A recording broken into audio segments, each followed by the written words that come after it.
આજે અમે આવી ગયા છીએ સ્વામિનારાયણ મંદિર નારાયણ સરોવરમાં. પહેલાં તો વિચાર હતો કે સાંજે અમે પાછા વળી જશું, પણ જ્યારે મેં આ મંદિર વિશે સાંભળ્યું કે એક વિશાળ સંકુલમાં એક મંદિરનું નિર્માણ થયું છે અને વિશ્રાંતિ ભવન પણ છે, તો આજે અમે અહીં નાઇટ હોલ્ડ કરવાનો પ્લાન કર્યો છે. ખરેખર બહુ અદ્ભુત વાતાવરણ છે. આપ જોઈ રહ્યા છો તે સ્વામિનારાયણ મંદિર નારાયણ સરોવરનું છે અને ગયા વર્ષે જ એનું ઇનોગ્રેશન થયું.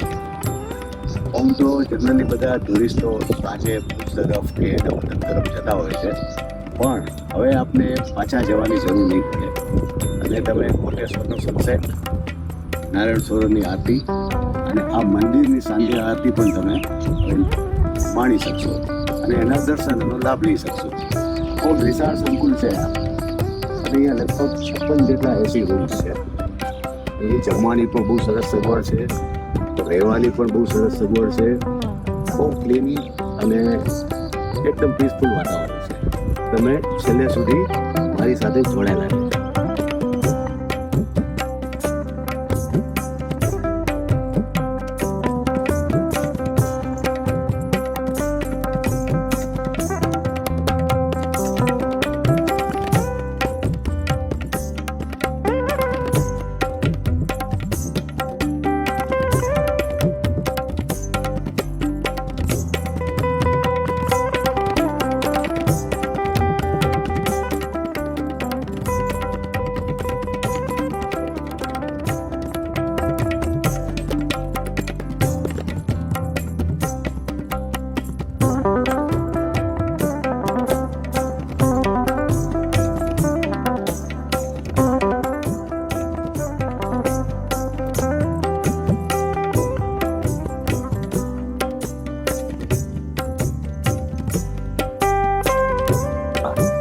નમસ્કાર મિત્રો. તો આ જગ્યાનો ખૂબ જ સરસ અનુભવ રહ્યો છે.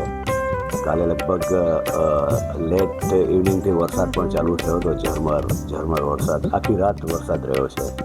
અને આ એક જગ્યા એટલી શાંત અને અદ્ભુત છે કે બહુ જ આનંદ આવી ગયો છે. વિશાળ પાર્કિંગ સંકુલ છે, ગાર્ડન છે અને લગભગ 52 થી 54 બધા એસી રૂમ્સ છે અને જમવાનું પણ બહુ સરસ છે, શુદ્ધ અને સાત્વિક. અને સાંજે સ્વામિનારાયણની ભગવાનની આરતીનો પણ લાભ લીધો. તો આપને પણ હવે ક્યારે નારાયણ સરોવર કોટેશ્વર બાજુ આવવું હોય તો હાઈવે જે છે આપણો ભુજ નારાયણ સરોવર, એ નારાયણ સરોવરથી લગભગ 1 કિલોમીટર પહેલાં જ આ મોટું વિશાળ સંકુલ આવે છે. તો આપ પણ અહીં રોકાઈ શકો છો. ખરેખર ખૂબ જ આનંદ આવશે અને બહુ પીસ શાંતિવાળી જગ્યા છે. થોડું નારાયણ સરોવરથી 2 કિલોમીટર ભુજ તરફ જંગલની અંદર છે અને મેન હાઈવે ટચ છે. તો આપ અચૂક મુલાકાત લેજો. અને સાંજની જે આરતી છે નારાયણ સરોવર મંદિરની, કોટેશ્વર મંદિરની અને અહીંયા સ્વામિનારાયણ ભગવાનની, એ ત્રણેયનો તમે અચૂક લાભ લઈ શકશો અને તમને ભુજ જવાની કે પોતાના વતનમાં જવાની ચિંતા નહીં રહે. અધરવાઇઝ પહેલાં એવું હતું કે જલ્દી જવાનું થતું તો આપણે આ બધું મિસ કરતા, પણ હવે આ બહુ સરસ સગવડ થઈ છે. તો આપ જરૂર લાભ લેજો. આભાર. આ વિડીયો શેર કરવાનો મારો હેતુ એટલો જ છે કે આપ પણ આ જગ્યાએ આવો તો આપ આ વાતાવરણ અને આ જગ્યાનો આનંદ લઈ શકો અને આપની યાત્રાને એકદમ અનુકૂળ અને સુખરૂપ બનાવી શકો. ધન્યવાદ.